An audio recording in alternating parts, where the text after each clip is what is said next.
You also know that there have been hostilities between these two schools, bad feelings. They feel Miami ran up the score. We thought the hostilities had died, but then an ugly few moments down there on the end zone. Far side of the end zone. Barrios. Touchdown, Miami. And the Canes strike first. Are behind his back and walking off the field. Delivers a dart. Intercepted. Look out.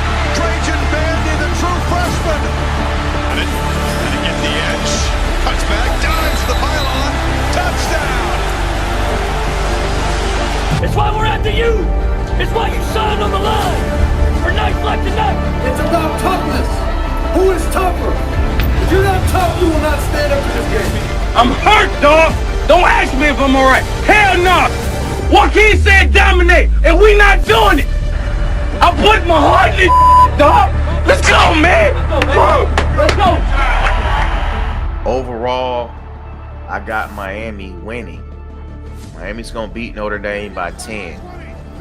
I'm going to drink Not that. going too crazy. We're going to beat Notre Dame by 10. And I like, to go my Cuba shot glass, I like Malachi Tony to go for $150 and 2 touchdowns. I'm calling it right now. That's my hot take, man. $150, 2 tuds, his first game. Y'all call what they call him down there, bro? They call him Baby Jesus, man. Jesus, $150. I like my hot take.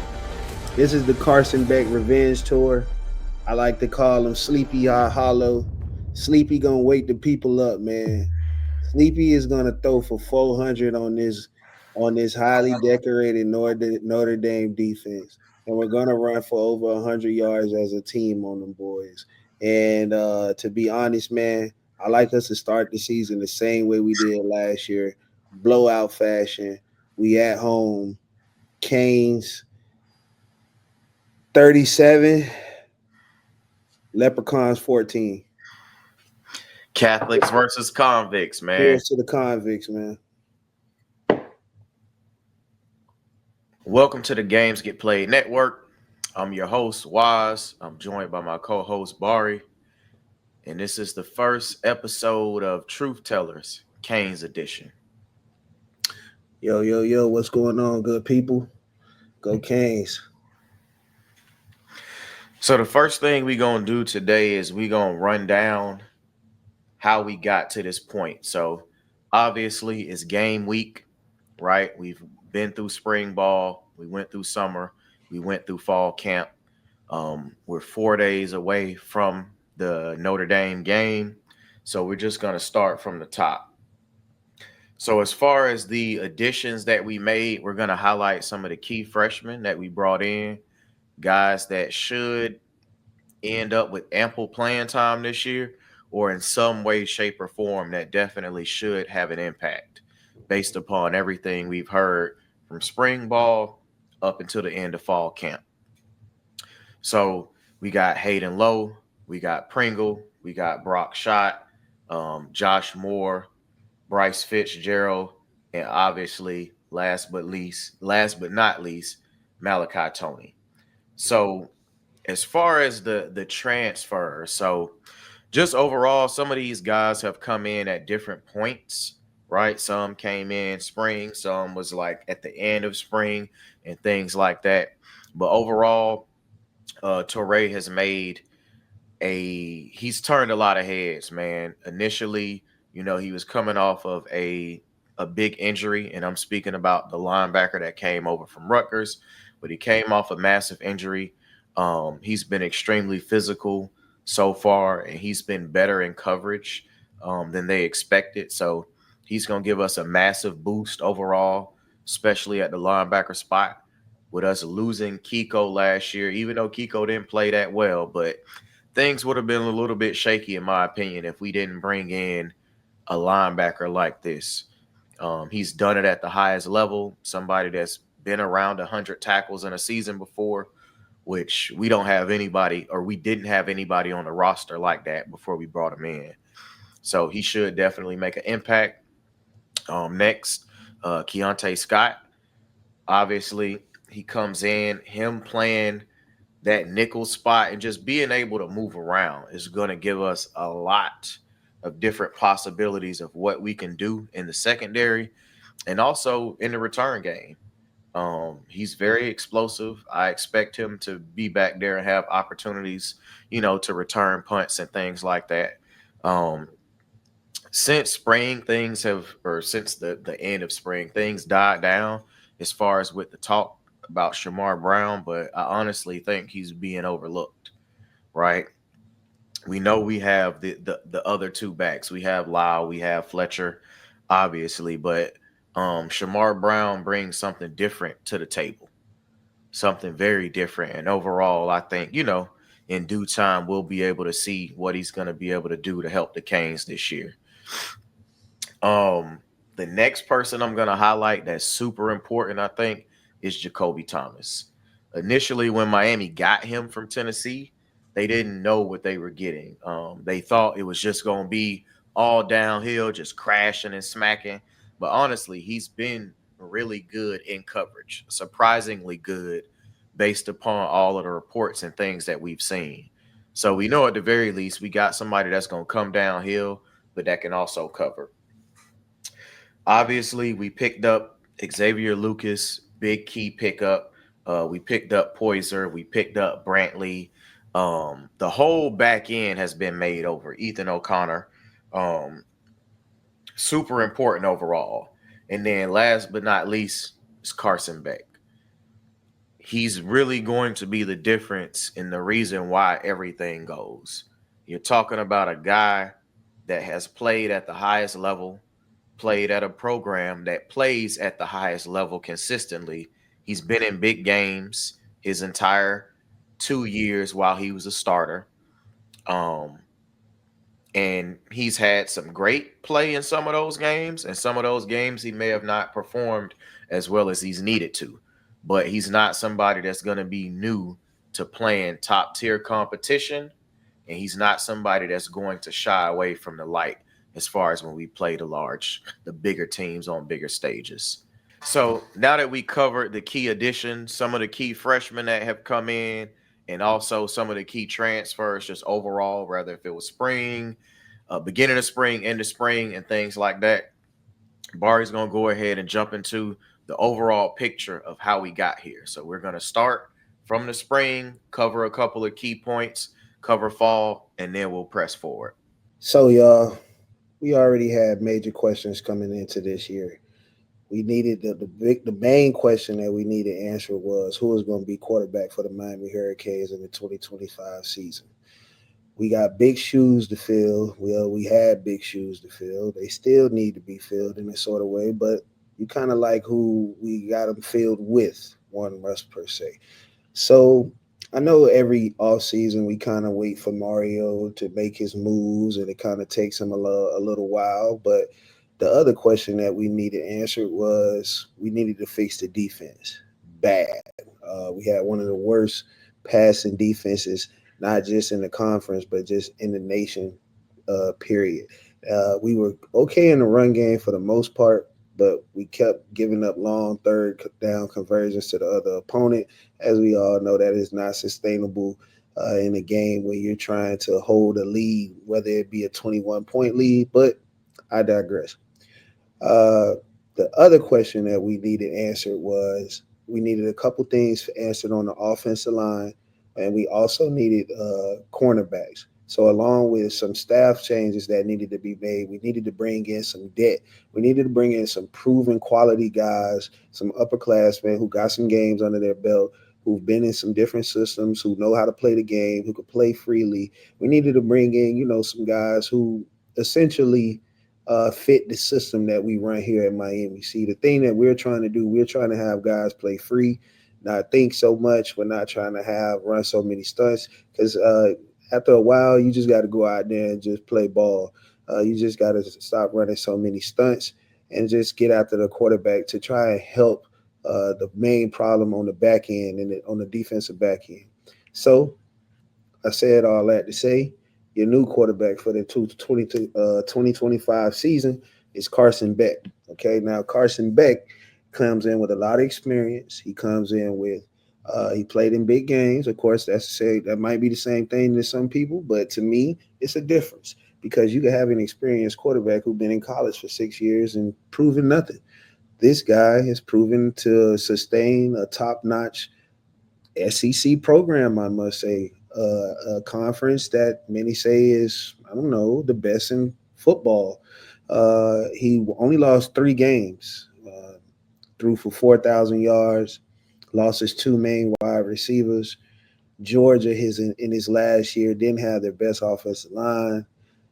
We can make a lot of excuses, but at the same time, Carson also didn't play well.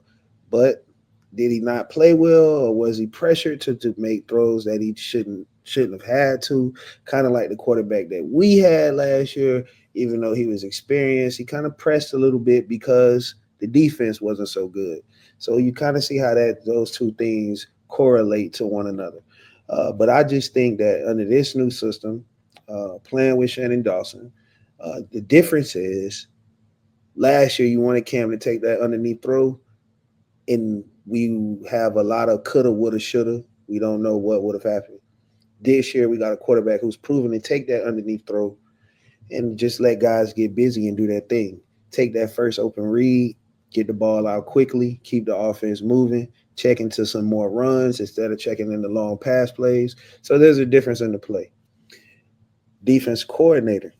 In the spring, we replaced the god-awful Lance Guidry with my boy Heatherman. You know what I'm saying? He comes in from Minnesota. He runs an attackful defense, one that mimics, one that just lets people just play their game. They don't have to think too much. Guys are put in the right position, and it just kind of fits the scheme of what we want to run here at Miami. So I'm excited to see what he brings, and hopefully he brings out the best in the linebackers, because that is the main position that we needed focusing on from last year. Also, outside of the defensive backs, we needed that linebacker room to play better. And we also, like my main man Wise said earlier, we brought in Teray from Rutgers, so hopefully he could do us some good there in that position. So you got Teray, you got Heatherman. We bring back my boy. My name is drawing a blank. Oh, Popo. How could I forget him? Wesley Basaint. You know, we bring back the NC State transfer, Bonner. We bringing in Bonner. So as you can see, Mario is one of those. He's a CEO type, man. He's going to fill in all the pieces as needed. And then did Miami bring in the recruits that can make impactful starts right away? And I think we did that. And one of the main shining stars that we have out of spring camp is Mr. Malachi Tony. Some know him around here in South Florida as Baby Jesus. I don't know. At this point, I'll take it. Okay, we need a miracle. We need Jesus. We need whatever you believe in. It doesn't matter. Okay, we came in this thing 5-7. We went to 7-5. Now we're at 10-3. We got a coach who played here. Every year he's gotten better. He still made some mistakes, but for the most part, he's growing and he's answering the questions that we all want answered. So with that, man, that's that spring wrap up that I have so far. Oh, how can I forget? You lose Damian Martinez in the running back room, but you replace that with Lau. You know how Lau coming. And you know how my boy from North Dakota State is coming. Maybe you don't know how he's coming because you haven't seen many North Dakota State games on television. But if you go back and look at that Colorado game, there was a guy in that backfield running pretty hard. Wore the jersey number 23. So he's short, he's stocky, he's strong. It's going to be a good three-headed monster in that backfield to help Beck kind of slow things down, ease that pressure off from trying to convert long third downs with running the ball. Sometimes you can throw a defense off with a draw or a simple run play on a 3rd and 7 and just get people off guard. So that's the spring wrap-up that I have. To just piggyback off of what you said, everything that has been a clear problem for us, he has addressed it every offseason. He first got here, he said, wow, this team is much sorrier than I thought. Yeah. He got here and said, yo, basically, we got a clean house. Like I thought it was bad, but it's trash. So half of the team is basically shuffled within a year. Literally about half of the guys are gone. So that happens. Okay. Then he gets here. Oh, yeah, TVD is my guy. TVD, oh, he's one of the best quarterbacks in the nation. You know, Bama tries to poach him. All of those things take place, and TVD gets out there and lays an egg. What Mario do? Don't worry about it. Replace him with the best quarterback in college football. Pack it up, right? You gone. We got to trim. We got to get better, and I'm going to try to do everything in my power to get. And that leads back to what I was saying. It means something different for him because he played here, and that means something every year when we talk about bringing in certain pieces. Because this isn't just somebody who rode the pine here. You know, this is somebody who actually played in the game. You know what I'm saying? Probably suffered injuries for this. You know, went through 2 days, probably beat some people out for this. So it means something different for him when he says, you know, we need to put in the work, and I'm gonna do everything in my power to bring this back. You know, you hear a lot of that talk. You heard Manny Diaz say something similar, but it means something different. You know, when you actually can speak Spanish, you feel me, Wise? It just means something different, you know, when you got a real Cuban at the helm, you know, who really bled this thing, who really put that uniform on, you know, and came down here and really made a difference. So it's like all of those things make a difference, in my personal opinion. But we also got the coin to go with the talk. You know, we proven it that, hey, we're going to go after all the best guys. We're going to try to recruit with the best of them every year. We'll beat out who we got to beat out for the best player every year. At least we're going to try. Every year you see on those 24/7 announcements, you see that hat, whether we're in it or not. The kids want to diss us whether we're in it or not. People ask how we stay relevant all of these times. It's cool to diss us. You know, I remember at one point it was cool to diss us. But now the tide is turning, and that's because of crystal ball. No, I definitely agree, man. You know, everything, like I said, has been addressed. This off season, the main thing was, you know, what people don't realize too, man. Cristobal held Guidry in high regard, right? He had situations where he had gone up against him prior. He wanted to hire Guidry back when he was at FIU. Right, but the opportunity never presented himself. He had a lot of respect for Guidry, and what Guidry showed us year one, I thought we were headed in the right direction. We had all of those injuries, right, and we had to go to a 3-3-5 just to even survive. You know, at the end of year one, so I'm like, okay, he can make adjustments. But why do we have to go? Why do we have to go there? Why do we have to run so many exotic plays? Because we were undersized and not that good. So you gotta hide all of that, the things that you don't have, with all of that flair and fluff and stuff. So it looked good. You know, it's like one of those things where you big bad Miami running a David offense, if I must say. Like a smaller School.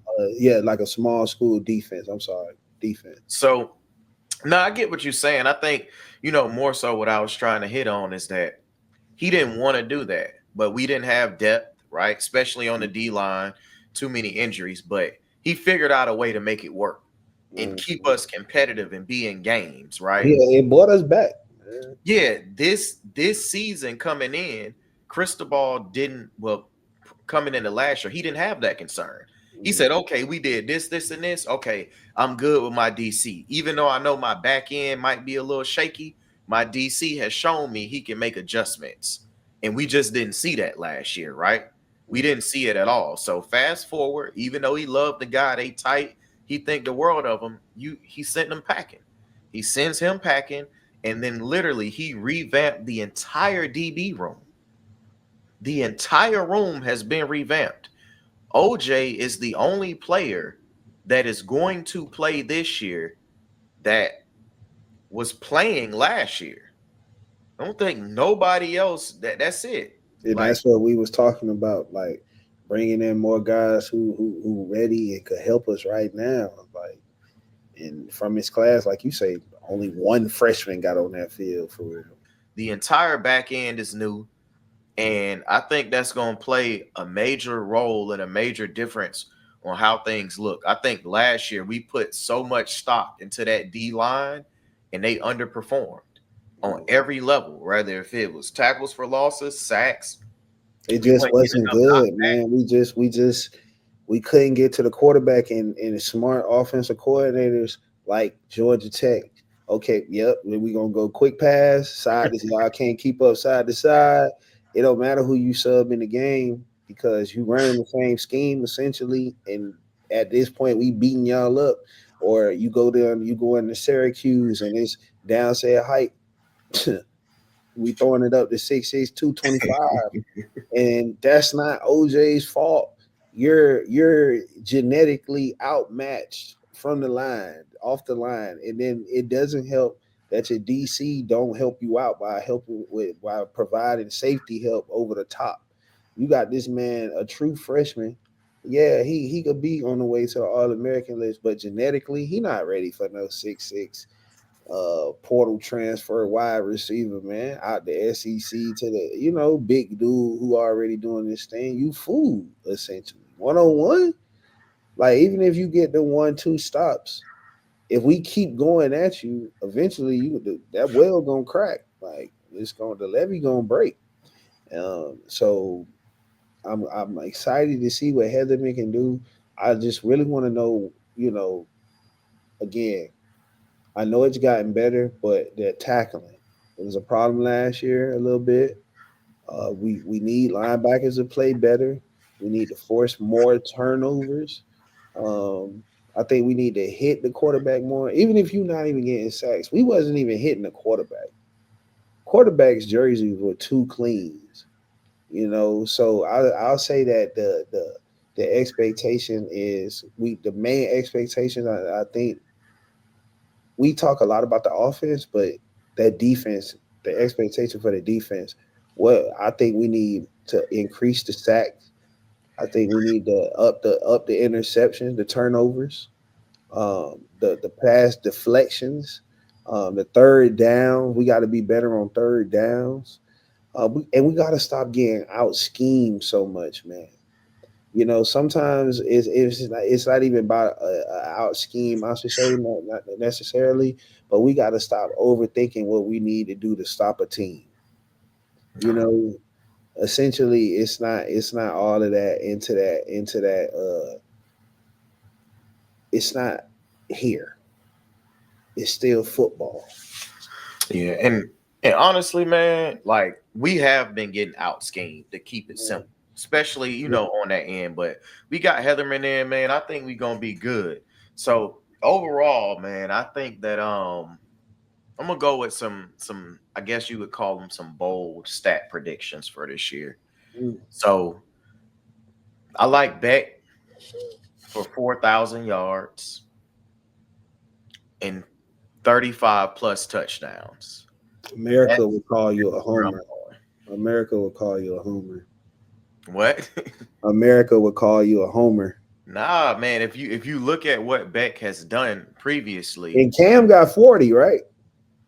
I don't even know if he had 40 overall. I'm not sure if he threw for 40. I think he ended up with 39 or 36. But this is why I say that. If you look at what Beck did in the SEC, he pretty much was averaging 3,500 passing yards a season. He was doing 27, 28 touchdowns a game. Last year, he throws for that amount with the worst O-line Georgia has had since Kirby Smart's first year, the worst run game Georgia has had since Kirby Smart's first year. And the wide receiver play, they led the nation in drops. They dropped over 600 yards worth of catchable passes, not deflections. They just dropped them. And someone was just playing drops too. Plain drop. You go back and look at the touchdown. You go back and look at the film. Just correct. Plain in the hand drops, overhand drops, touchdowns. Just people love to blame Beck, but he probably could have had 5,000. They caught the ball. Hey man, so that's where I'm going with it. I think that he will do that for sure. Personally, he's gonna be efficient for us, but I like 4,000. I like 35 plus touchdowns, and I like for him to. I know he's not going to win the Heisman, but I think he's going to prove to people what he came back to prove, which is that he is the top guy. And if he's not the top guy, my boy he's Sleepy. definitely number 2. My boy Sleepy, man. Sleepy gonna go out there and prove a thing. So Wise, man, since you covered the quarterback being back, I'm gonna go with a couple of bold predictions. I'm gonna go with Fletcher and Lau over 600 rushing yards apiece with Brown adding another plus 400 for the season. And I like Beck to have a strong 150 yards rushing. People underestimate them legs. I like them to have at least a strong. I like him to go for at least 150 because people underestimate his legs. No, I definitely think that Beck is extremely mobile, right? So he's not somebody that's just going to be looking to take off and everything, but especially, I've watched Beck play the last 2 years, so I know what he can do with his legs if need be. I think the other bold prediction that I have is saw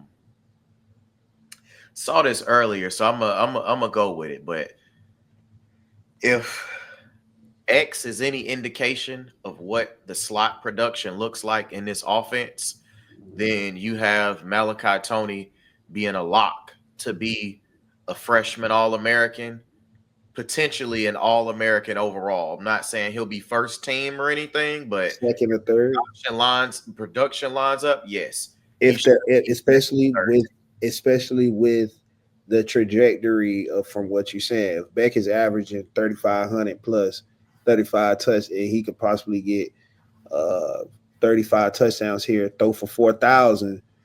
That only means that the numbers for the wide receivers go up. See, that means CJ Daniels is 1,000-yard wide receiver. Maybe he's a 1,000 yard. Toney come in with 800, 900 yards.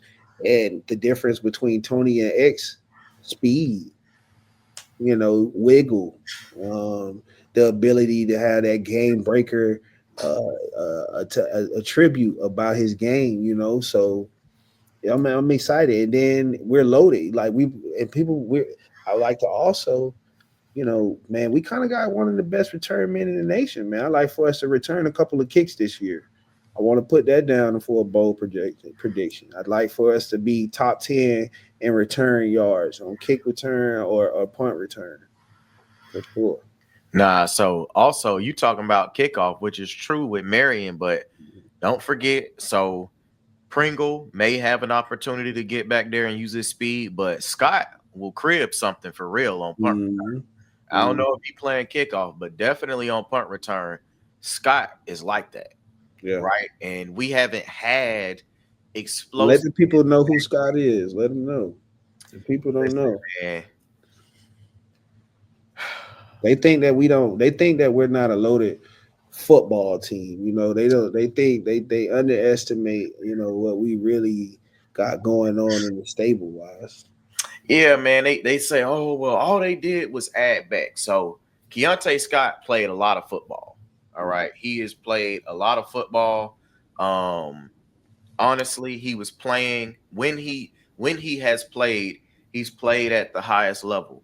Right, he played for Auburn for some years, right? And he initially ended up, after he hit the transfer portal, he committed to Houston and he ended up here in Miami.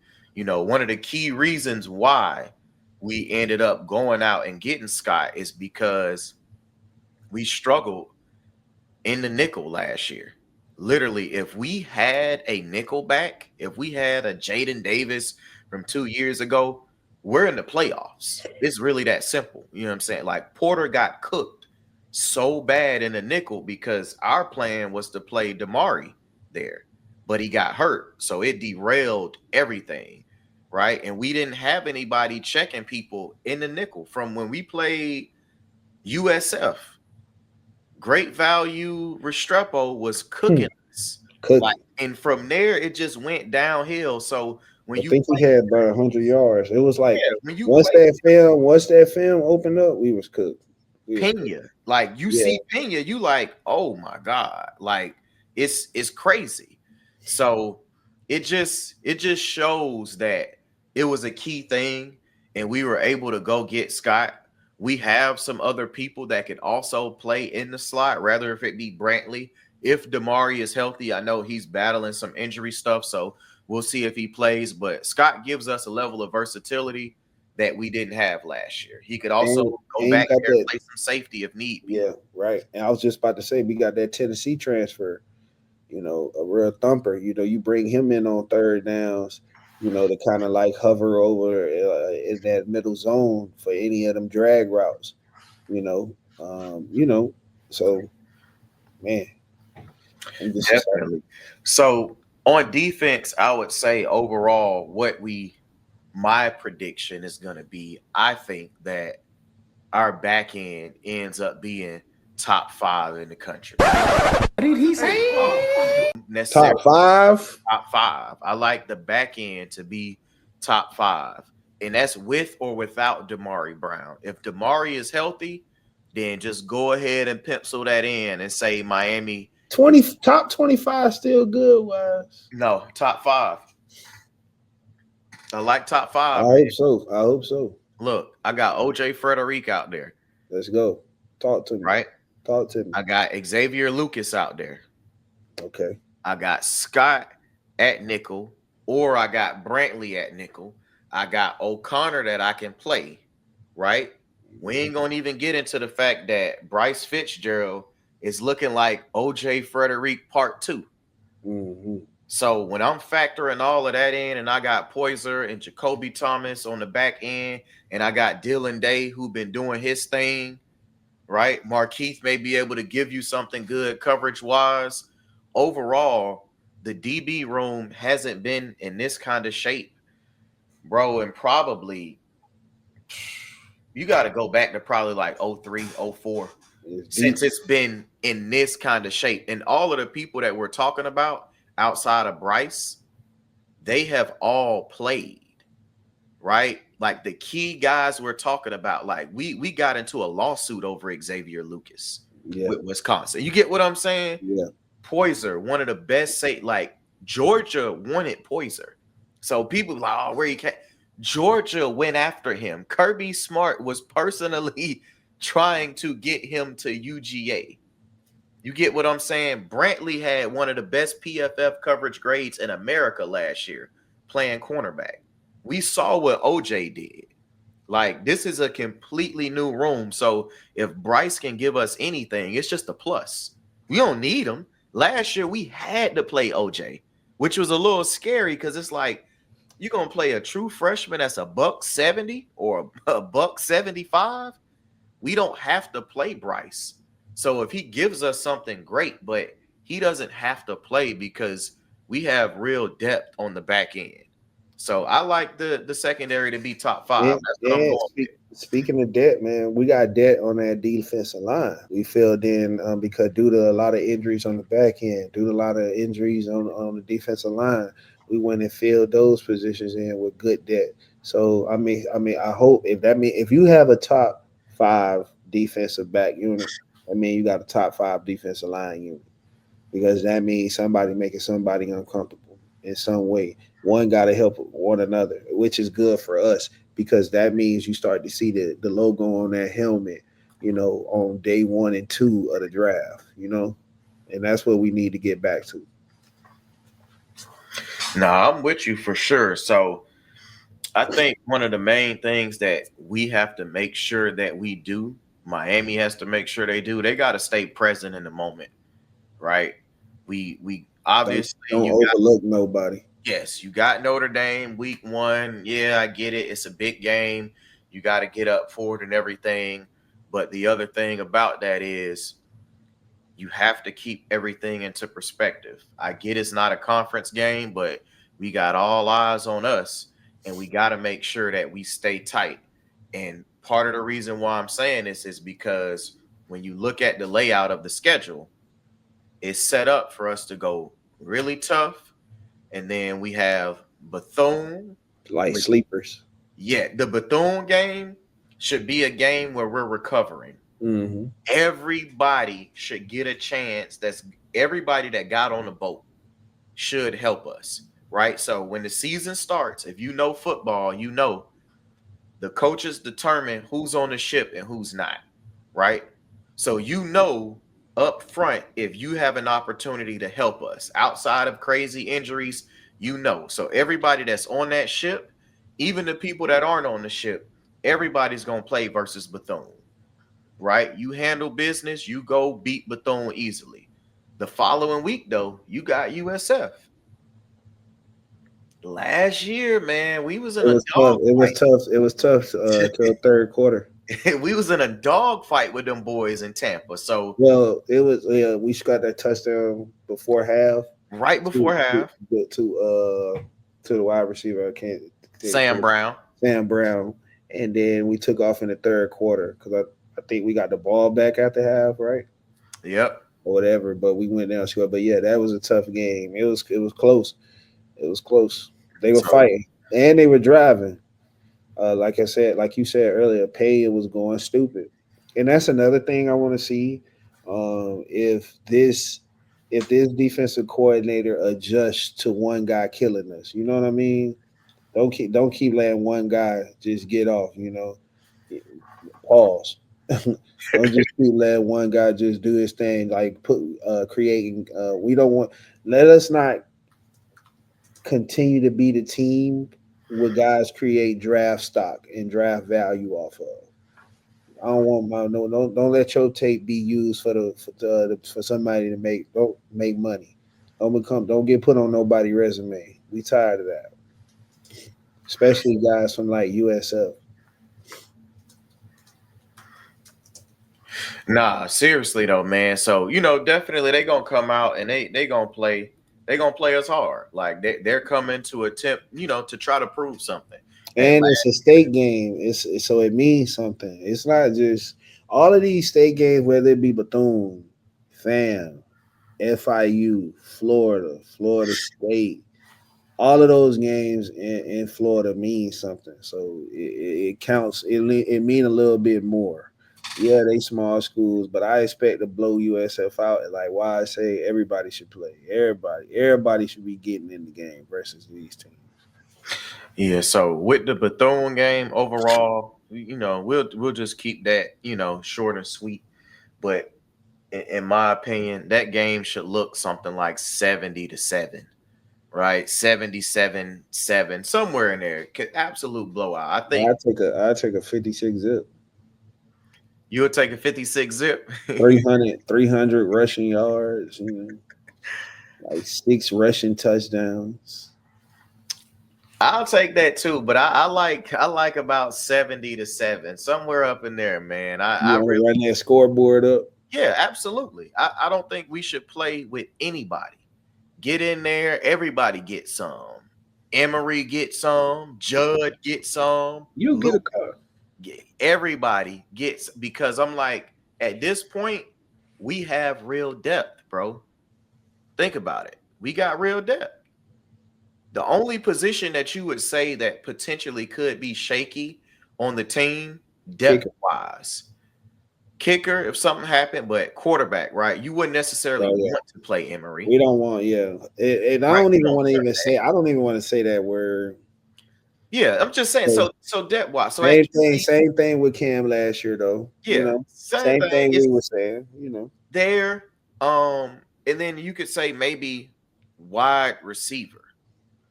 Right. Other than that, everything else is sewn up. So we're going to see young guys play. And just to point out something like Bethune, that's when we clean up whatever we got going on special teams wise, or where we see opportunities come through. Like that's for Scott to crib something, right? That's for Pringle to crib something, or Marion to crib something, or for somebody to catch a pick six. Like, make those kind of plays. Bryce should play a lot in that game. Maybe that's his first time he get out there and he do something like catch it and go to the crib. Like Dalen Upshaw should make a big play. Yes. So it's going to be a lot of opportunities for big plays to be made by these young guys, which should help them grow their confidence going into the following week, obviously, which is, USF. The USF game, personally, I think that we're going to go. I like us to beat USF by 35. However, Yeah, that plays. end of the day, saying that the score is going to be 70-7 is not far fetched because, again, you got one of the best. You got one of the best kick returners in the NCAA. That's a pick six. That's a fumble return. The offense for sure gonna put up 50, for sure. Now it's time to see what the special teams do. Like I said, Dalen Upshaw, Nia Carr, all of these guys getting into the games to show what they can do. Nah, and that's the other thing too, man. Like people forget, and I know it was a little minute ago, but in 2022, bro, we put up 70 on Bethune. Can you tell me who was raw off of that offense? Nah, I'm actually drawing a blank as to who was on the team. We put up 70 on Bethune in 2022.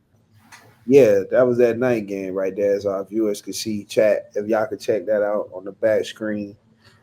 Yeah, I was at that game. I remember that. Yeah, 70 ball with only 193 passing yards. I remember when he ran that in. It's like he used to do things. You'd be like, "Boy, we in good hands." What was I wrong? But yeah, blowout. Straight like that. Yeah. Actual predictions, right? So this thing will be released in 4 quarters. So this technically we're covering the first quarter of the season, which is South Florida, Bethune, and the Notre Dame game. And then there will be successive videos where we'll next cover Florida, Florida State, Louisville, so on and so forth.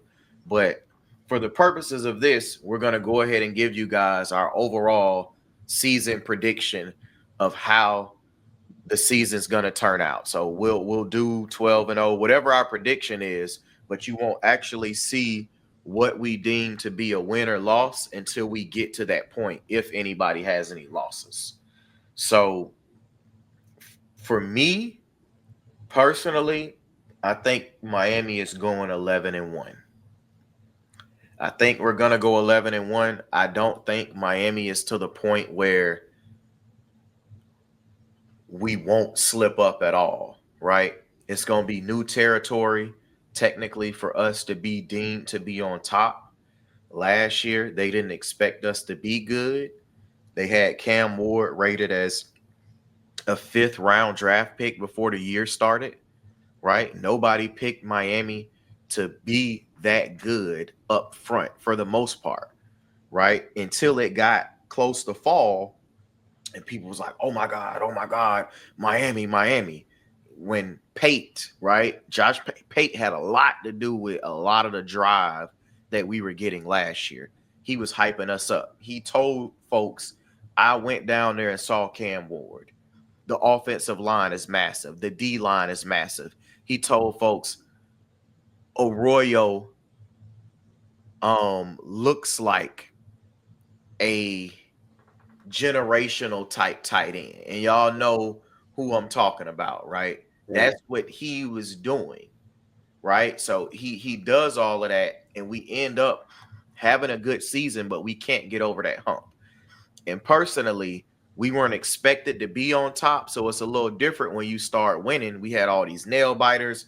People don't understand it. We have a lot of those players back. Some of them were younger and things like that. And with Beck at the helm, I personally believe that we go 11-1. I think there's a game that we drop. You'll see it later on in the prediction. It's not going to be week 1. I'm telling you that right now. So I got us going 11-1. How you feel about it? I like 11-1. I think 11-1 is like really realistic. Do I know who that one is right now? I do not. But I like 11-1. But I can't. I'm gonna be honest, man. If Heatherman is who we think he is, and we filled in the pieces how not just how I think we filled in the pieces, but from what the coach is telling me that we filled in the pieces, and everything fall in the line and Beck just play his game, it's kind of hard to not say we won't go undefeated in the regular season. I don't think that that's just on some, oh, I'm just being a fan. I think that's very realistic. It's not like the schedule is tough. You know what I'm saying? It's not like we're going through a tough gauntlet. It's just about every year it's the same thing. It's like, can you win those sneaky games? Can you go to Virginia Tech and win on Thursday night? Can you go to Boston College on Friday night and win in November before this in the thick of things? Can you go to Pitt, etc.? And so those are the things that we need to answer and figure out every year, and those are the things that I just can't overlook. So at worst case, I'll say you say 11-1. At worst case, I'll say 10-2. So for me, it's funny that you mentioned Virginia Tech and Pitt because, and they'll see my layout later. But for me, the tricky games is at SMU. All Yeah, right, we don't know exactly how it's gonna look, and and you got angry players that was in your program who you told get the hell on. You got guys who like, yo, you kicked me you out. can't play here. Yeah, Yeah, going on over there. you kicked me out, and we went to the playoffs before y'all. Correct. We played for a chip before y'all. So that's not an easy game. And then they got a quarterback who got something to prove himself, who's very underrated. He could beat you. He almost did it to Clemson. You know, they a stop away from being in Texas, in Austin. You know, Correct. it's It's different. tricky. So SMU on the road is super tricky. We don't know how they're going to look overall, but if it's any indication of what we saw last year, Who's to that's a tricky say? game. And I'm sorry to cut you off, but who's to say that Stanford won't be crazy? You never know.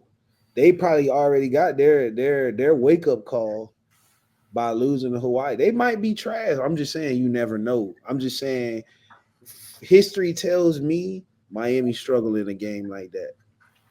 So for me, I'm not really worried about Stanford in this lineup only because it's at home. If it was out and we were going to the West For Coast, it the would be West. a little different, but it's at home. So for me, the three tricky games are at SMU, at VT, at Pitt. We end the year at VT and at Pitt back to back. You just never know, man. You know, like them two games right there. That's Maybe that's tough. I could be dead wrong about Stanford.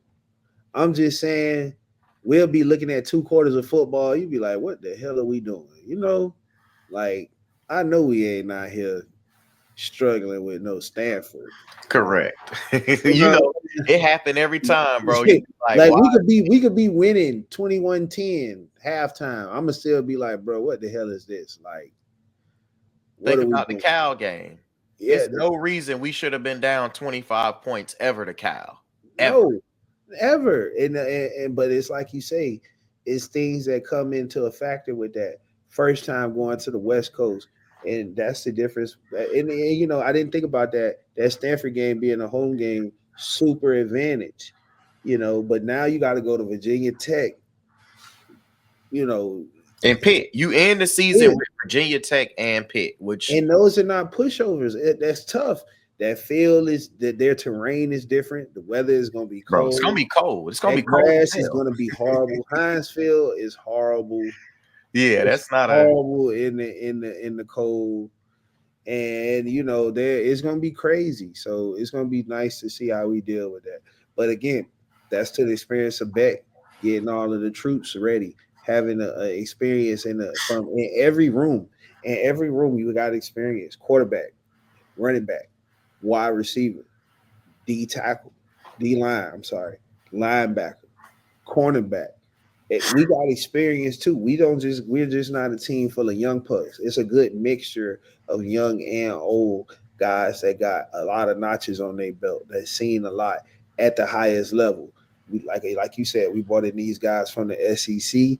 We brought in guys, you know, who were top notch in high school. Those guys are mentoring those guys. You got so it's gonna be straight, you know. So for me, man, I think one of the biggest takeaways from all of this is, and we'll keep this brief on Notre Dame. The preview for Notre Dame will drop on Friday. It'll be out Friday by 8 p.m. And but one of the things that I want to touch on, because we will have to, address Notre Dame. I think a lot of people are not taking into account that the most important position in football is the quarterback. And I don't care what other stats you want to pull up. I don't care what other coaching talks you want to pull up.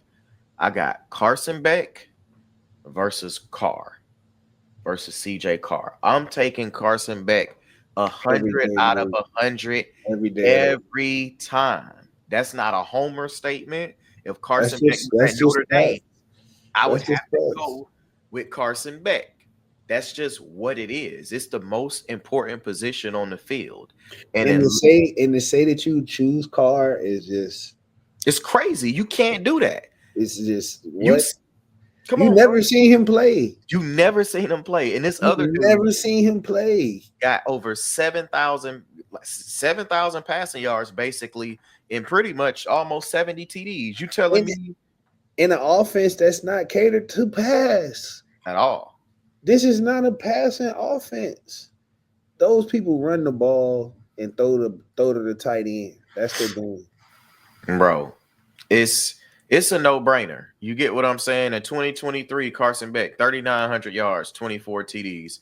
2024, 3,485 yards. To me, that's an absolute no-brainer. I'm not even I can't even sit up there and we not talking about in the no weak conference. We talking about the conference that everybody what they tell us, yeah. What they nut ride every year. Oh my God. This is the cream of the crop.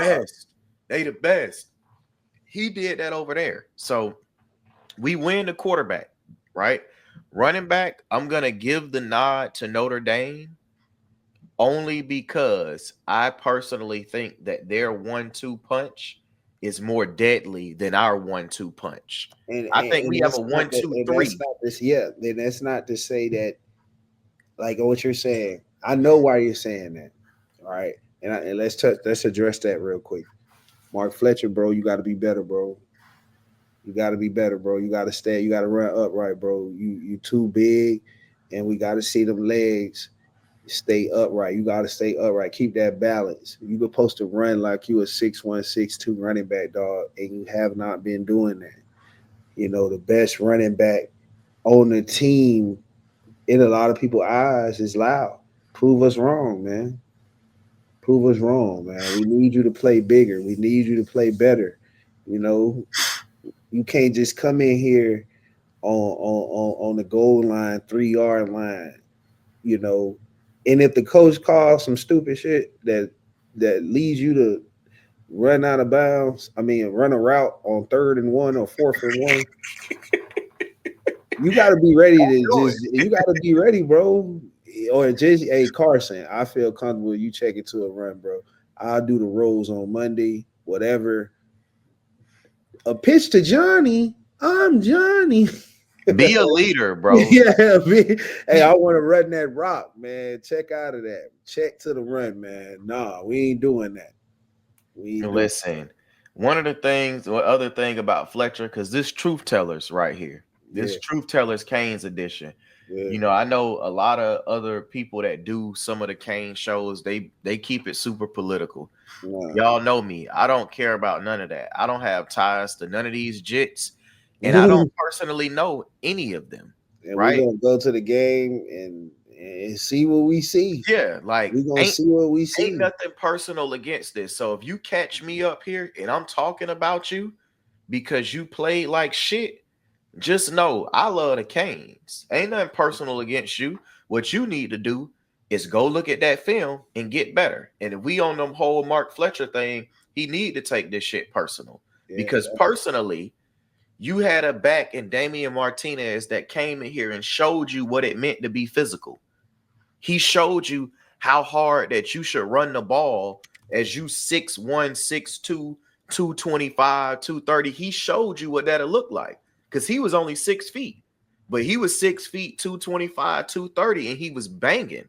All of that fumbling the ball, Fletch, let's leave it last year. We can't be doing that. They sitting up here playing on your name. All right? They playing on your name, bro. Everything is about Love. Jeremiah Love. Everything is about price. Price this, price they that. basically saying like, who are you? Yeah, they like, oh, Miami got Jordan Lyle. That's all they got. Jordan That's Lyle. it. That's it. Nobody knows. Nobody know you, bro.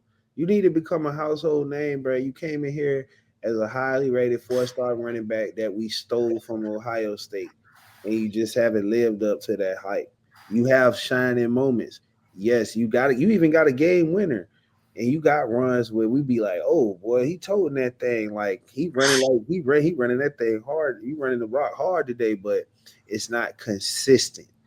The word for this year is consistency.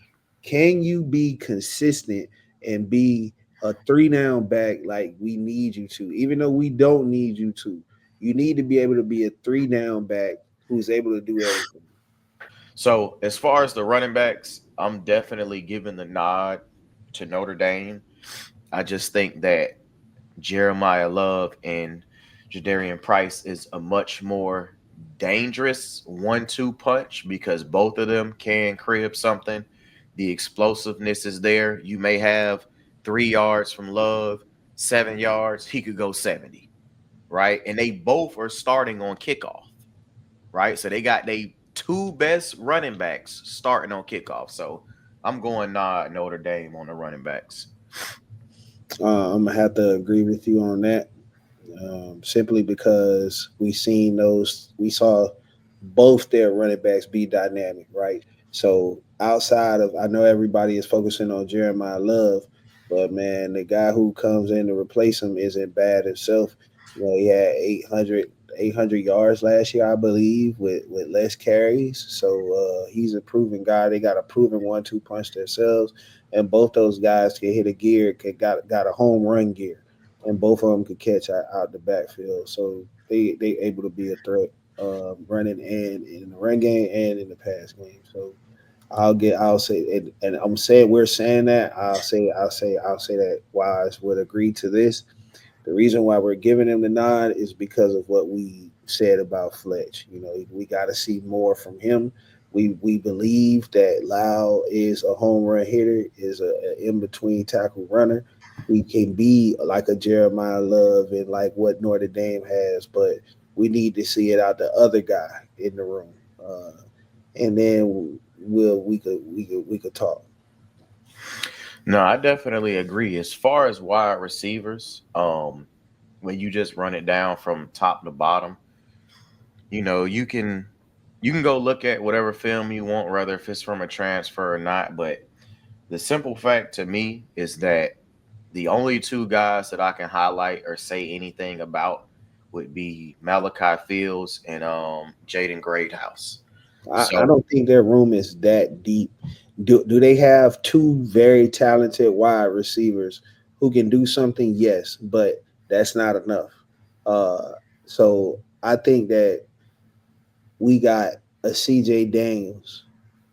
I think that we got, outside of the Malachi Tony, you got a Elijah Lofton. You got the tight end Brock. We got so many different weapons that we could throw at you. So many different guys who could do so many different things. We could go 5 wide if we wanted to. So I just say depth wise and just those guys being a little bit more twitchy. I think that we got the better wide receiver room. I'll give us the advantage. Yeah, and for me, one of the main things is, so you have Malachi Fields who transferred in from Virginia, if I'm not mistaken. Big guy, right? He's 6'4", 220. The main reason why he's not in the league right now is because of lack of explosiveness. Yes, that's the only reason he didn't go. I believe he's a 5th-year player, maybe. So, yes, can he make plays? Is he a bigger guy? Yes, we have guys to handle bigger wide receivers. I think if I had to choose a threat, it would be Greathouse, just because he did come on, right? He came on late, towards the very end of the season, but he's 6'1", 215, and he can slide. That's the difference between the two, right? He's not little, so he can get out there and he can slide. The other two guys like that are behind Malachi Fields, they're both freshmen. Now, granted, they 6'2", and 200 pounds as well, but they don't have anybody else that I would deem to be a true threat. And then as far as tight end, man, I'm gonna have to give the nod to Miami, just because You got so many overall, different styles at tight end. yeah, and just being honest, man, like when you talk to any of the insiders and things like that for Notre Dame, if you've paid attention to some of the things they've said, one of the spots on the team that they don't have confidence in is tight end. So the guy that they're gonna have playing this year, yeah, he's 6'7". He has a lot of talent, but he's had injuries, right? He only has a couple hundred yards for his But entire career. he's out for the season though. No, not him. So the guy that's out for the season is Alex Bowman's the transfer tight end we got in. His brother plays for Notre Dame, right? But he's out for the year, so we won't see him. But they're thin at tight end. So I'm not saying that he won't make plays.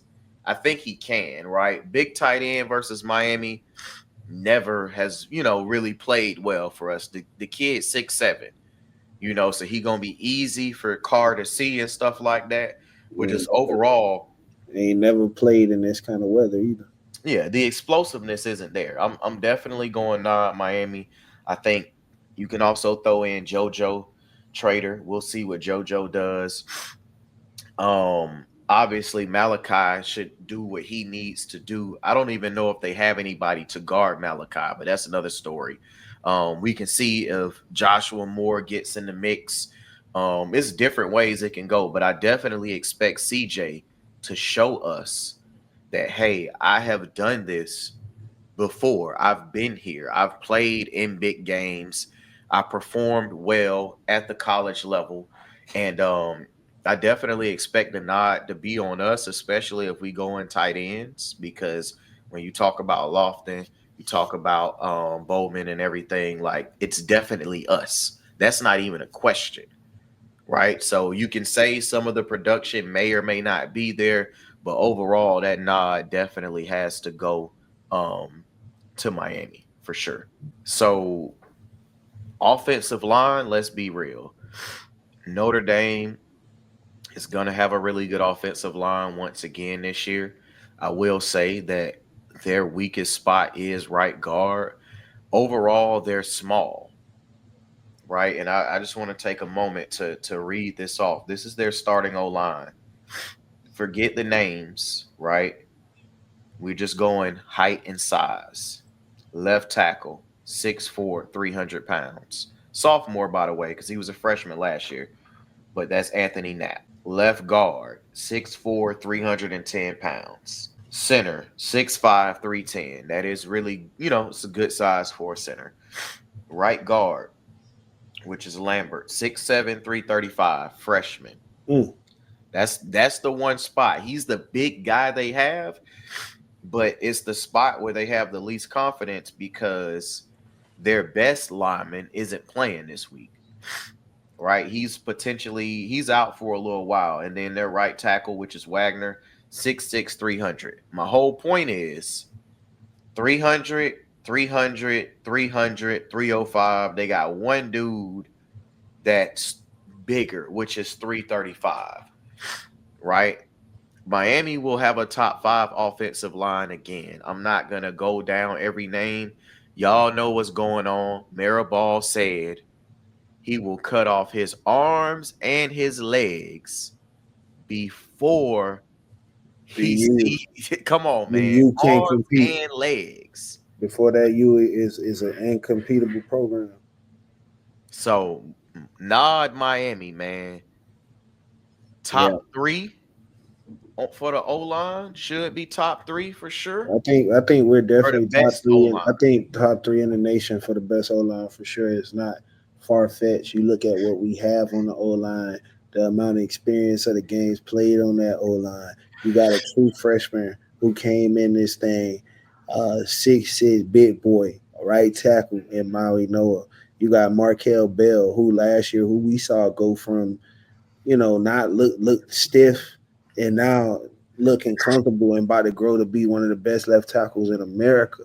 And that's kudos to Mirabal and Cristobal for producing, in an area where we really were hurting the most for a long time. You can't do nothing without an O line, you know. You can't do nothing without a good D line. The game starts in the trenches, and that's where Alabama was going on they run, and Saban was building up Bama and them boys. Starts in that trenches. Nah, I'm with you for sure. And the one thing I'll say about this year, just overall, rather if it's McCoy, some of the other guys, like um, there's real depth on the O line this year. Like we had some last year, but Bell was forced to play, right? So when you talk about Inez and different things, like the O line is rock solid. I'm going Miami all day, every day, for sure with the O line. And I do think Notre Dame is going to have a good O line, but the nod goes to Miami. And then for me, we need to move to the defensive line. So before we get into this, I'm gonna say this: the only NFL talent that is on that Notre Dame D line right now, for like a for sure NFL thing, is Bryce Young. Anybody else they got playing is not like that. It's not that they can't be, but it's not NFL talent. So when we talk about what they lost versus what they have, and just looking at it, bro, like when you're starting D tackle weighs 277 pounds, Too light. unless he's RJ McIntosh 2.0, like Aaron Donald. my DT weighing 280. That's crazy. He's the starter? No, bro. Between that and then the other guy that they had that came back in, that he was hurt last year, Trayor, like I just don't see it. And then like even with the other DT, Hennish, like they like him, but there's nothing that says okay, like we're dominating. They're highly concerned about DT. And when I look at the size of the D line of their D line versus the experience and size and what we've proven with our O line, I don't even think we have to dominate them in the trenches. They just gonna get worn down. Yes, we're gonna wear them down. You too light in the ass to last for 4 quarters. In this humidity. The humidity, You're not used to this. oh, man. It's gonna be loud. You're not even gonna be able to hear. The communication is gonna be bad. It's the first game of the year, and that's gonna be one of the advantages that we have. Like we can do something real quick with Miami, but it's not Miami on the D line. I expect I say on the trenches, in the trenches. Period. We got the nod in the trenches. correct both sides. Both sides, we got the trenches, and I'm not saying we dominate them necessarily. Nah, but like you said, we wear gonna and wear them tear. down. Wear and tear. Yeah, we gonna wear them down for By sure. the time that fourth quarter coming, and we just got a big stop, and they think that because it's a close game, they gonna punt that ball away, and they punt that ball away, and we go get one of them good long 4-minute, 5-minute drives, just 4 yards first down, 6 yards second down, 3 yards, 4 yards, 7 yards, 15, 8, just wearing them down, just knocking them down, knocking them down. That's when that gold turned to copper. Canes win. Nah, man, definitely. I think that Bain and Mesidor both have a lot to prove. I think Justin Scott has a lot to prove. Mm-hmm. Blay has a lot to prove. It's so many people that got a lot to prove. Lightfoot, but I gotta go Miami. Like I said, man, the size of Mesidor and Bain alone is gonna do what we need to do. When we talk about linebacker, I gotta give the nod to Notre Dame, right? Drake Bowen, he's gonna be one of the best linebackers in the country, period. It Yeah, doesn't matter. So I'm not they gonna got even the sit up nod. here They and got the play. nod, hands down. They got the nod, and they got other guys that they love there. But what Mm. he's gonna do, we not gonna even sit up here and play. I love what we may put out there, but I'm not gonna sit up here and play anybody and say Wesley Basaint and Torrey are gonna be better than what they have. I'm not gonna play like that. I'm gonna keep it real. This truth tellers, Kane's edition. Notre Dame has the nod at linebacker, Hands down.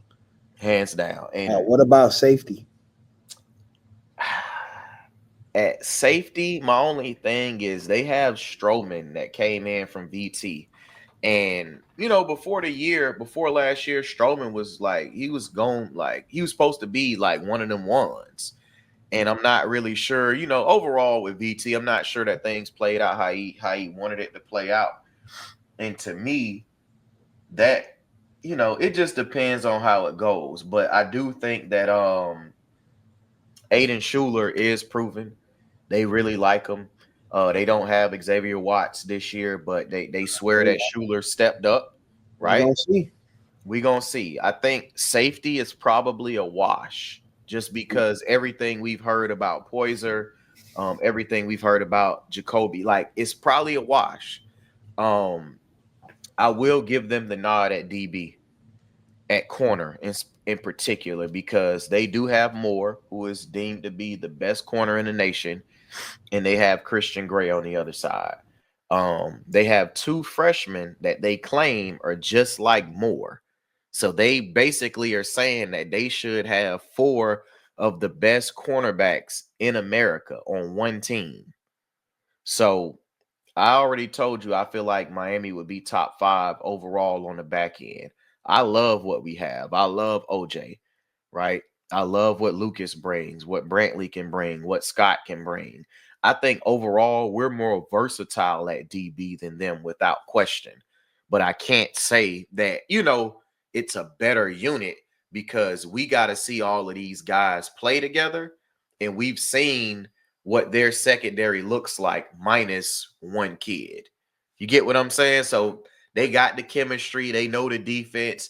We just haven't seen Miami put all those DBs out on the field together at once. So I'm going Notre Dame on a technicality. I can't say that I disagree.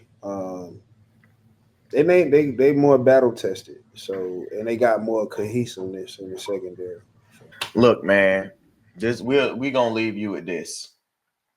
So my biggest thing is that Mario got to show up and do what needs to be done. We've led everything up until this point. It's on the coaches and players to both show up. So overall, I got Miami winning. Miami's going to beat Notre Dame. Miami's going to beat Notre Dame by 10. I'm gonna drink Not it up. going too crazy. We're going to beat Notre Dame by 10. And I like, here go my Cuba shot glass.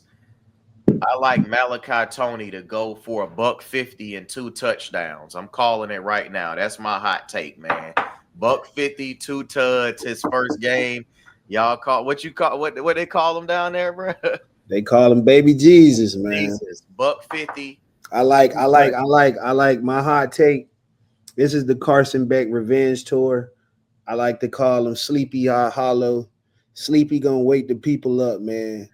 Sleepy is gonna throw for 400 on this highly decorated Notre Dame defense, and we're gonna run for over 100 yards as a team on them boys. And to be honest, man, I like us to start the season the same way we did last year, blowout fashion. We at home, Canes 37, Leprechauns 14. Catholics versus convicts, man. Here's to the convicts, man.